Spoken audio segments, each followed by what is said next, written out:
When I was around 10, I met a strange boy who seemed to appear from nowhere. He and I became super close friends and spent almost every day together, but after a year he disappeared. I was probably around 10-11 years old the first time I remember the boy turning up. It was the middle of summer and my friends and I were swimming in a lake in one of my parents' fields. I grew up in a small farmer's town with a population of no more than 200, and so everyone knew everyone. My friends, I think it was about 4 of us in total, and I were swimming in the lake at the bottom of one of my parents' fields. It was about a 15-minute walk from my main house. We had been playing there for a while when we heard someone calling to us. We looked over and saw the boy standing at the edge of the lake, completely naked. Once we noticed him, he shouted if he could play with us. He looked to be around the same age as us, maybe a little older but not by much. He was super pale, like white pale. I remember being amazed and kind of jealous of his super bright green eyes. He also had shoulder-length white blonde hair, like Draco Malfoy's blonde. I looked at my friends, and we said yeah, and he came in the lake with us. None of us recognized him, which as I said was weird because we had all lived in this tiny town for our whole lives and everyone basically knew everyone living there. He introduced himself as Richard, but he said he preferred if we called him Richie, so we did. I remember asking Richie where he was from, but he would go all awkward and would never give a straight answer. Anyway, after a while more of playing in the lake, Richie seemed fun and I invited him to come back to my house for supper. He straight away said he would love to come.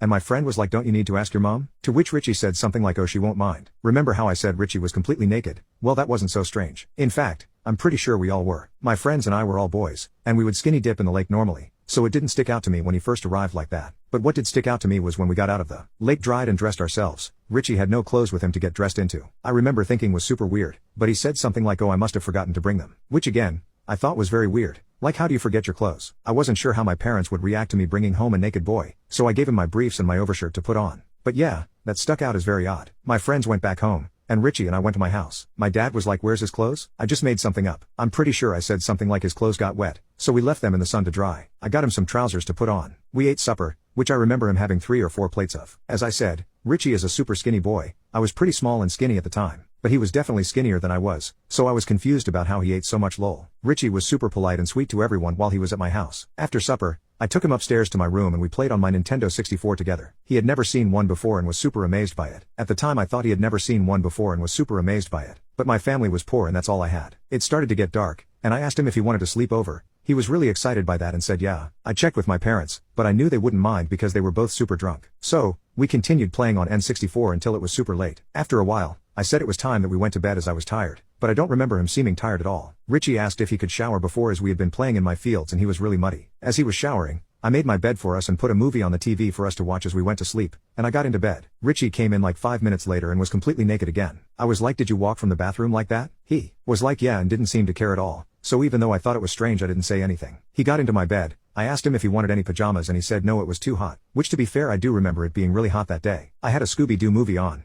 and he was really excited by it and didn't know anything about them, which I guess isn't too weird. But looking back, he didn't seem to know any pop culture stuff at all. I mean, we were pretty behind the times in my small town, but we still knew most pop culture. I had slept in quite a lot the next day, but when I woke up Richie wasn't in my room. I went and asked my mom if she'd seen him and she said he left early that morning after his parents rang our house. How they knew he was with us or where to ring I'm still not sure. Richie had taken some shorts from my room because my mom said he couldn't leave without clothes on. I was a little disappointed he left without me, or at least without saying goodbye or without leaving any way of contacting him again. He turned up again a couple of days later when my friends and I were swimming in the lake again. This time he brought clothes, but I'm pretty sure he only brought some briefs and a shirt with no pants, which again, I thought was weird. Over the next year, he and I became super close. We were like brothers. Over the year, I asked if I could see his home or meet his family, but anytime I asked anything personal about him, he would go awkward and not want to talk about it, or he would just change the subject. But I could see it made him feel uncomfortable, so I didn't push him to tell me. He did tell me he was homeschooled, which I thought was cool, because on my mind it meant no school. As I said, we became really close over the year. I felt like he was more than a friend to me. It's difficult to explain.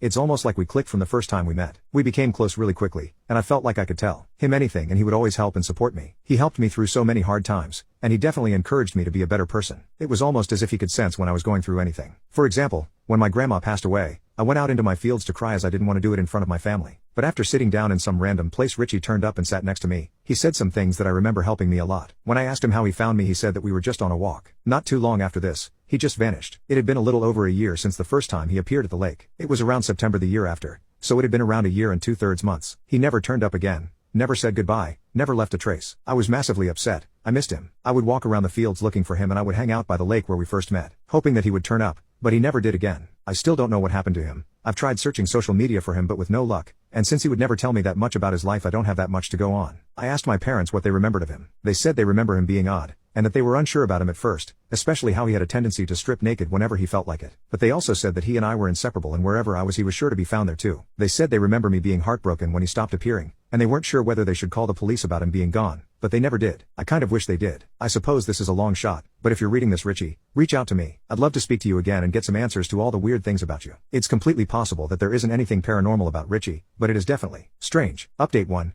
I am visiting my parents for a couple of weeks. There is a fun day at the local church to celebrate the schools breaking up for the summer holiday. I am going to attend the coffee morning where all the old people who live in the village go, even if this means waking up at 7 a.m. I am going to be asking around to see if anyone remembers Richie. Update 2. I have asked around at my local church today, and no one seemed to remember Richie. I started to lose a little hope, but word must have spread around that I was looking for someone, because an old lady, I'll call her Sharon in this, who I know, but haven't ever really spoken to before, came up to me. She says she thinks she might know Richie's maternal great-aunt. She is going to try and find the contact details for me so I can reach out and see if the great-aunt has any info on Richie. Sharon says if Richie does belong to the family she's thinking of, then he would have lived at a cottage around an hour and 15-minute walk from the main village. She said the cottage is secluded, with no neighbors. Sharon has no idea why they disappeared, but she said she isn't that close to Richie's great-aunt. I hope this is good news. I might be a step closer to finding Richie again. Update 3. I have contacted Richie's potential great-aunt, PGA for short lol, with no luck. I called the number that Sharon gave to me a couple of times, with no answer, though I have left a message explaining who I am. I have sent a letter first class to the address that Sharon gave me as well, which should get there tomorrow or the day after. Hopefully,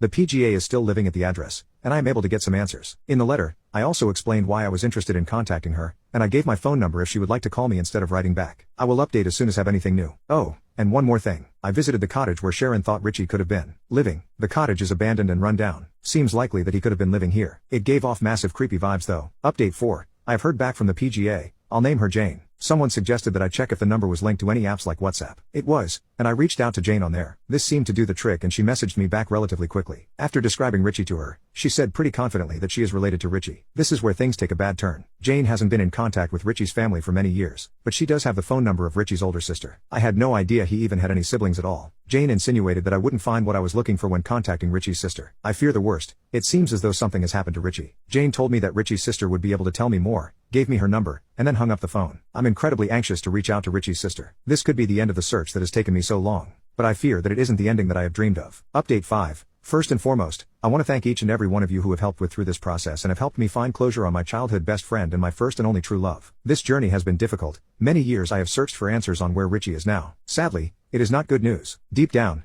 I think I feared and perhaps avoided searching for Richie in case this was the outcome. I tracked down a distant relative to Richie, who put me in contact with Richie's older sister Sarah, a sister that I did not know existed. Sarah helped put into context Richie, his odd behavior, his unwillingness to show me his home, and his disappearance. Sarah and Richie both suffered abuse and neglect at the hands of their father. Their father suffered from severe mental health issues and drug-related problems for most of his adult life. Their father was terrified of the outside world and thus kept them secluded away in secret. According to Sarah, their father was convinced that the world was months away from ending at any given time. He was convinced that the devil was planning to take over his mind and body, and was convinced that Jesus had spoken to him, and told him the only way to keep him and his family safe was to keep them secluded from the outside world. Sarah shared that their father would not often be physically abusive, which I suppose is of some relief. Richie and his family would move often throughout his childhood, never stayed in one place for too long as his father feared that the devil would soon find them. Sarah said they were most likely moved in the middle of the night with no forewarning, though she can't remember the specific time they were moved from my town. This helps to explain how Richie seemed to appear one day and disappear 15 months later. Richie passed away at age 15, around 2.5 years after vanishing from my town. Sarah struggled to go into the details of Richie's death and I didn't want to push her into sharing something that was painful for her, though it seemed that Richie took his own life. Sarah told me that Richie would often speak of me, and the time we spent together, and that all Richie ever wanted to do was to come back and find me. Sadly, he never managed that. She said she thought that I was just imaginary. She isn't sure how Richie would sneak out of the house to meet with me but said that their father would keep them locked in their rooms for days and sometimes weeks at a time. Sarah told me she has a collection of Richie's diaries, which I do remember him writing occasionally. She has offered to send them to me, which is lovely of her. She told me that a lot of the writing is about me,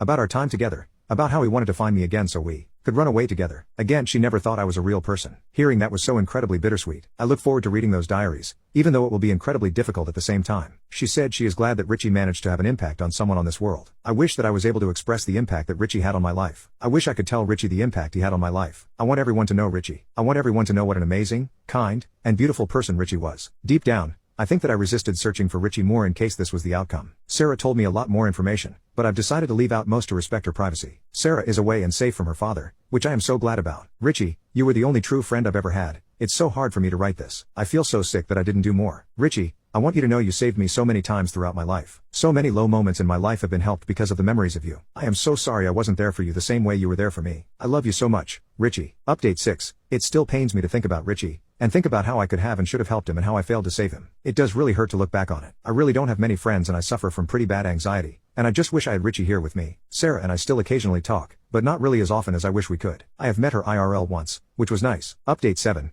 To answer a couple of the common questions. Yes, I am currently in therapy. I started it not too long ago along with some medication as I have suffered for a while with severe anxiety. I am currently requesting permission from Sarah before I post any of Richie's journal entries, as I feel she should have the final say on if she wants those out on the internet. No, I am not writing a book about Richie. No. This is not a promotion for a book. If anyone were to write a book about Richie and his life, I would think it should be Sarah. However, she does not have any interest in sharing her story. She would much rather leave the past in the past, and honestly, I can't blame her. It really breaks my heart that there are so many people in here sharing that they knew a Richie, or they were a Richie. I feel like so many children, even now, go under the radar, the lives they live and the abuse they receive with no one there to help. It hurts to think that there could have been so many with us today who have sadly passed on and are no longer with us. I think everyone has a right to be remembered, and I am so glad that Richie has had an impact on so many people here. Update 8. It has been almost 10 years since he committed suicide, and though I think of him less now than I did before, Sarah and I speak, but still not often. We met up on his birthday last year, but we didn't this year. The year before that I didn't even know it was his birthday. Sarah is doing really well, at least from what she tells me, but again we aren't close. I don't believe in an afterlife, not anymore. Maybe I did at one point. Richie was a real one,